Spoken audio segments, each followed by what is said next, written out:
नमस्ते। आप सभी से अनुरोध है कि कृपया हमारे चैनल को सब्सक्राइब करें, वीडियो को लाइक करें। साथ में हमारी मर्चेंडाइज स्टोर धर्मापड़ा पर भी अवश्य जाएं, जहां बहुत सारे आपको नई मर्चेंडाइज मिलेगी, जिसका कि लिंक नीचे दिया हुआ है। विनय न मानत जलधि जड़, गए 3 दिन बीत, बोले राम सकोप तब, भय बिन होय न प्रीत। ये भय बिन होय न प्रीत वाला जो सिद्धांत है, ये शाश्वत सिद्धांत है।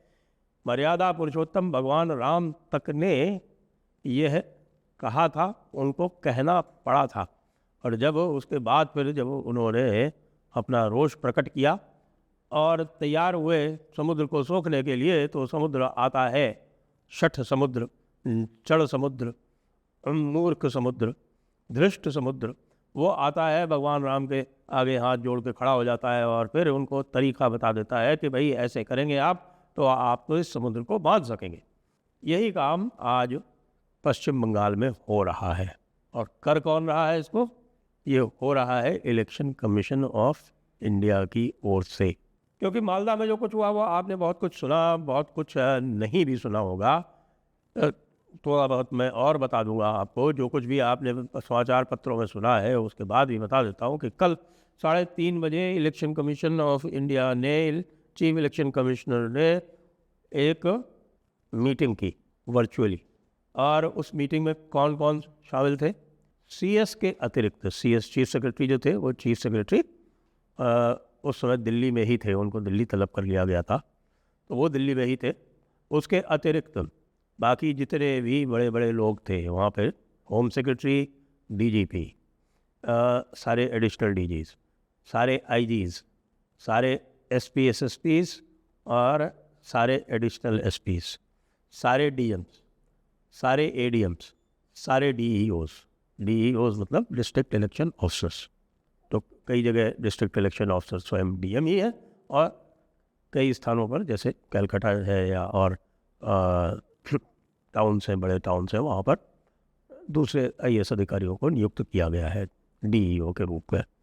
इन सब की मीटिंग ली कल ज्ञानेश कुमार जी ने, और ज्ञानेश कुमार जी ने सीधे हमला शुरू किया कमिश्नर ऑफ पुलिस नंद साहब से। और नंद साहब को सिर्फ डायरेक्ट ये पूछा कि you want to continue in the job or not. तो वो घबरा गए, ये क्या हुआ, ये क्या है? ये 2 महीने से सीईओ ऑफिस के सामने ये टीएमसी का धरना चल रहा है, वह आज तक आप इसको हटा नहीं पाए। Should we dismiss you straight away? 311 का इस्तेमाल करना शुरू कर देते हैं और सबसे पहले आपको डिसमिस करते हैं। भाई साहब, नंद साहब की हवा खिसक गई। उसके आधे घंटे के अंदर जो धरना था वो समाप्त हो गया। सबको, जो भी वहाँ बैठे हुए थे, उनको लाठी फटकार के भगा दिया गया। एक लोग को अरेस्ट कर लिया गया और वहाँ पर धारा 144 लगा थी। इसको कहते हैं भय बिन होय न प्रीत। एक धमकी और नंद साहब की हालत खराब। यही बात डीजीपी से पूछी गई कि बताइए आप सर्विस में रहना चाहते हैं या नहीं रहना चाहते हैं। सस्पेंशन की हटाने की बात नहीं कर रहे हैं कि आपको ट्रांसफ़र कर देते हैं, दूसरे को ले आते हैं, नहीं। कहें कि सीधे 311 रेड विथ 324 जो है, जो सुपरिटेंडेंस की पूरी power election commission of India को देता है। और ख़ास तौर से जब सुप्रीम कोर्ट ने कल की अपनी हियरिंग में ईसीआई को पूरी तरह से एम्पावर कर दिया है, यहाँ तक एम्पावर कर दिया है कि आप जो है वो इस केस को अपने डिस्क्रिप्शन पर एनआईए या सीबीआई को दे सकते हैं। आप सोच सकते हैं कि ममता दीदी का क्या हाल हो रहा होगा। उन्होंने कभी नहीं सोचा होगा कि कोई उनका केस जो है, उनके खास लोगों का केस जो है वो सीधे एनआईए को चला जाएगा। मालदा वालों की तो परेड होनी ही थी। मालदा वालों की ज़बरदस्त परेड हुई। मालदा वालों को पूछा गया, एक एक को पूछा गया। पहले सबसे पहले एसपी को पूछा गया कितने बजे पहुँचे मालदा, क्योंकि ये जो सब एस्केलेट हुआ, ऊपर तक गई बात। ऊपर तक बात यूँ गई कि भाई ये कार्यक्रम जो है ये लगभग समझिए कि 3 बजे के आसपास चालू हो गया था मालदा में। और 4 बजे जब रजिस्ट्रार जनरल हाईकोर्ट को पता चला, तो रजिस्ट्रार जनरल ने सबसे पहले बात करने का प्रयास किया डीजीपी से और चीफ सेक्रेटरी से। तो वो कहा देख रहे हैं, हम देख रहे हैं। और वो देख के जब कुछ भी नहीं देखा उन्होंने, कुछ भी देखा नहीं गया उनसे, क्योंकि इस चीज़ को जो है ना, वो पश्चिम बंगाल की संस्कृति ऐसी बन गई है, ममता दीदी के राज में खास तौर से कि इस तरह की बातें जो है वो सामान्य मानी जाती हैं। जब तक कोई मरा नहीं जाए तब तक तो बिल्कुल ही सामान्य मानी जाती, क्या ठीक है, अल्लाह गुल्ला करेंगे, तोड़ फोड़ करेंगे और कुछ आग वाग लगा देंगे, कोई 2-4 गाड़ियाँ जला देंगे और उसके बाद फिर डिस्पर्स हो जाएंगे। इस चीज़ को बिल्कुल सामान्य लिया जाता है पश्चिम बंगाल में। ये यहाँ की संस्कृति बन गई है, और ख़ास तौर से तब जब वहाँ की सत्ताधारी पार्टी के गुंडे उसमें इन्वॉल्व हो। मालदा का मामला, कालियाचक का मामला शुद्ध रूप से मुस्लिम वर्सेस इंडियन स्टेट है, ये आप समझ लें। क्यों? क्योंकि वहाँ बड़ा मौज मस्ती है। मौज मस्ती ये है कि एक ही परिवार में एक व्यक्ति ISF में है, एक व्यक्ति MIM में है, एक व्यक्ति कांग्रेस में है और एक व्यक्ति TMC में। इसीलिए आपने देखा होगा कि जो वो मुफक्किरुल इस्लाम जो एडवोकेट जिसको बता रहे हैं, वो तथाकथित MIM का कैंडिडेट रह चुका है, और अभी कुछ लोग कह रहे हैं कि वो ISF में है। और बाकी वहाँ पर TMC के भी काउंसलर मौजूद थे, कांग्रेस के भी बताते हैं वहाँ पे थे। उनके साथ बस एक ही चीज़ कॉमन थी कि वो मुस्लिम थे और वहाँ पर पूरी तरह से एंटी नेशनल मॉब बना के बैठे हुए थे। जब ये बात एस्केलेट होके और फिर फाइनली जब इन्होंने कुछ नहीं किया, फिर तो चीफ जस्टिस के संज्ञान में लाई गई बात। चीफ जस्टिस ने बातचीत करने का प्रयास किया, कोई इफेक्टिव एक्शन नहीं हुआ, तो फिर बात ऊपर पहुंचाई गई, यानी कि ECI तक गई। तब जब ECI में जब बात पता चली तो CEC ने फ़ोन करना शुरू किया। CEC ने SP को 10 बजे फ़ोन करके डांट लगाई है और DM को। तब वो श्रीमान लोग जो हैं वो रवाना हुए हैं मालदा से, वो मुश्किल से आधे घंटे का रास्ता है, 10:30 बजे वो वहाँ पहुँचे कालियाचक, और उनसे पूछा गया कि भाई आप वहाँ कितने बजे पहुँचे? SP साहब से, तो क्या 10:30 बजे। अच्छा, मेरे कहने के बाद आप वहाँ पहुँचे, तब तक आपकी होश में नहीं आया कि आपको वहाँ जाना चाहिए, कि एक पूरी आर्टरी है, ये नॉर्थ बंगाल साउथ बंगाल को मिलाने वाली एकमात्र सड़क है, वो 12 घंटे से जाम चल रही है, आपके कानों पे जूं नहीं रखी। SP साहब बोले ओ सर वो एडिशनल SP वहाँ था। अच्छा, एडिशनल SP वहाँ था तो आपका काम उसी को दे देते हैं, आपको भी डिसमिस कर देते हैं 311 में। साफ बता दिया सबको कि अगला स्टेप जो है, ये आपकी ये लास्ट वार्निंग है, अगला स्टेप जो है वो क्या होगा? वो होगा dismissal under 311 read with 324 without any inquiry, ये डिसमिसल होगा। लॉ एंड ऑर्डर तो अब कंट्रोल में होकर रहेगा, ये पूरी तरह से संज्ञान में आ गया है। और जिस बुरी तरह से डाटा है, जो आज बांग्ला के समाचार पत्रों में, कोलकाता में जो कुछ निकला है, इस बुरी तरह से डांटा है कि भाई साहब, पश्चिम बंगाल के इतिहास में किसी ने इतने सीनियर ऑफिसर्स को इस बुरी तरह से नहीं डांटा है। इसीलिए कहते हैं भय बिन होए न प्रीत। यदि ब्यूरोक्रेसी ये ठान ले तो गड़बड़ नहीं होनी है तो मजा ले गड़बड़ हो जाए, यदि पुलिस ये ठान ले कि अपराध नहीं होने तो मजा ले अपराध हो जाए। अपराधियों को प्रश्रय ऊपर से मिलता है, इनको जो लोग प्रश्रय दे रहे होते हैं अपराधियों को, वो उनसे सेटिंग करनी होती है, क्योंकि इनको पद चाहिए होता है, इनको पोस्टिंग चाहिए होती है, तो इसी में सारी जो है कॉम्प्रोमाइज़ होती हैं और इसी में लॉ एंड ऑर्डर की ऐसी तैसी हो जाती।